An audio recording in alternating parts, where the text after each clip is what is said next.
يا رب يسوع.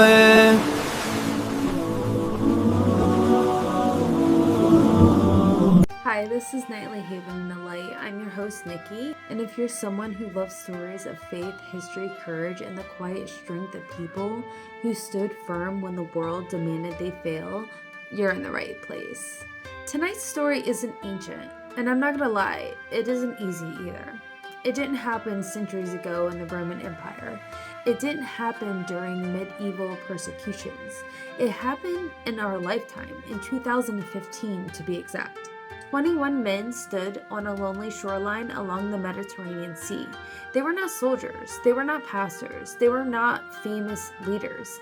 They were construction workers, bricklayers, laborers, men who had left their homes for one simple reason: to provide for their families. But that morning, standing in the sand with the sea behind them and armed militants standing behind them, they were given a choice humanity has faced for nearly 2,000 years.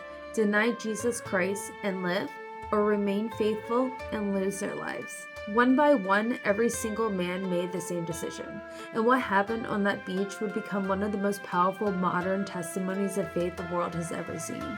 Tonight we're telling the stories of the 21 Martyrs of Libya. Not as a headline, not a statistic, but as a story of men whose faith proved stronger than fear. Now, long before the world ever heard their names, they were simply sons, fathers, brothers. Most of the men came from the same region of Egypt, the rural villages of Minya province, a quiet architectural area along the Nile, palm trees, small stone homes, church bells echoing across dusty roads. Life there was simple, but it was also incredibly hard. And jobs were scarce. Families often struggled just to afford food, medicine, or school for their children. For many of these villages, the only way to support their families was to leave home and find work abroad. And so they traveled to a country across the sea, Libya. At that time, Libya was unstable to say the least. After the fall of Muammar Gaddafi in 2011, the country descended into chaos. Militias battled for control, lawlessness spread, but construction jobs were available. And for poor laborers from Egypt, that meant opportunity. So these men made the difficult choice. They left behind their wives, their children, their parents. They traveled across the Mediterranean hoping to earn enough money to send home. They had no idea that their journey would one day place them in the middle of one of the most chilling events of the modern era. At the same time these workers were arriving in Libya, a dangerous new force was spreading across the Middle East. The extremist group known as Islamic State of Iraq or Syria, or ISIS. ISIS had already seized large territories in Iraq and Syria. Their strategy relied heavily on fear, public intimidation, kidnappings, propaganda videos designed to shock the world, and they did. By 2014 and 2015, ISIS had established a growing presence in Libya, and foreign workers, especially Christians, became easy targets. In December of 2014, the first group of Egyptian workers disappeared. They had been living in the Libyan coastal city of Sirte. One night, armed militants entered their housings. They demanded identification. When they discovered the men were Christians, they took them. Weeks later, another group of workers was captured. Families back in Egypt waited for phone calls that never came. Mothers prayed, wives cried, children asked where their fathers were, and for weeks, no one knew what happened to them. But the truth was darker than anyone imagined. The men had become prisoners of ISIS. The captives were held for months inside makeshift prisons, interrogated, pressured, threatened. Their captors repeatedly demanded the same thing: convert or face death.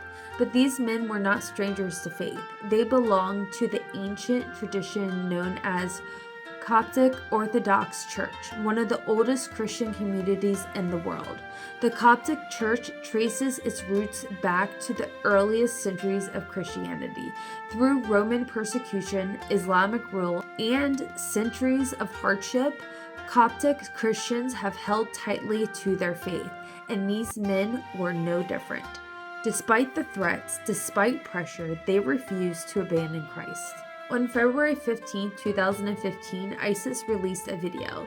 The title was chilling, a message signed with blood to the nation of the cross. The footage opened on a beach. The Mediterranean stretched endlessly behind it. 21 men walked slowly across the sand. They were dressed in bright orange prison garments. Behind each man stood a masked militant dressed in black. The contrast was haunting. Orange against black, life against darkness. The men were forced to kneel. The militants delivered a speech filled with threats towards Christians. But what captured the attention of those who saw the video wasn't the militants. It was the men, their faces, calm, quiet, resolved. Witnesses who later studied the footage reported that many of the men were quietly praying. Several appeared to be whispering a name over and over again, Jesus. Each man was given a final opportunity, deny Jesus Christ and live, but none of them did, not one. Instead, as the moment approached, several could be seen moving their lips, speaking the words, Lord Jesus Christ. The militants believed they were sending a message of fear, but what the world witnessed instead was courage. One by one, along that cold shoreline, the men lost their lives because they refused to deny their faith. 21 men gave up their lives for Christ, and the Mediterranean waves rolled in behind them. There's one detail in this story that many people don't know. Among the 21 men, 20 were Egyptian Christians, but one man was different. He was from Ghana. His name was Matthew Ayariga. I'm sorry if I pronounced that wrong. According to reports, when the militants realized he was not Egyptian, they gave him the opportunity to step aside. He could live. But Matthew reportedly saw how the others prayed. He saw their faith, and in that moment, he made a decision. When asked to deny Christ, he answered with words that have echoed across the Christian world ever since.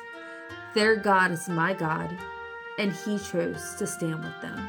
When the video was released, shock spread across the world. In Egypt, churches filled with mourners, families grieved. But something remarkable happened. Instead of anger, many families spoke words of forgiveness.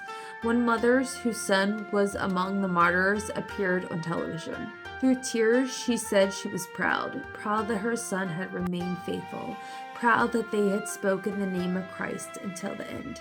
Soon after, the church officially declared the men martyrs. They are remembered today as the 21 Martyrs of Libya. Their feast day is observed each year on February 15th. And in 2023, something historic happened. Pope Francis announced that the 21 men would also be added to the Roman Catholic martyrology. It was a rare moment of unity. Christians from different traditions recognizing the same testimony of faith. This story echoes the earliest days of Christianity, when the believers faced persecution under Roman rule. One of the earliest martyrs was Stephen the martyr, described in the Acts of the Apostles. Stephen lost his life for preaching about Jesus, yet even as he did, he prays for those harming him. And the words of the early Christian writer Tertullian still ring true today. The blood of the martyrs is the seed of the church.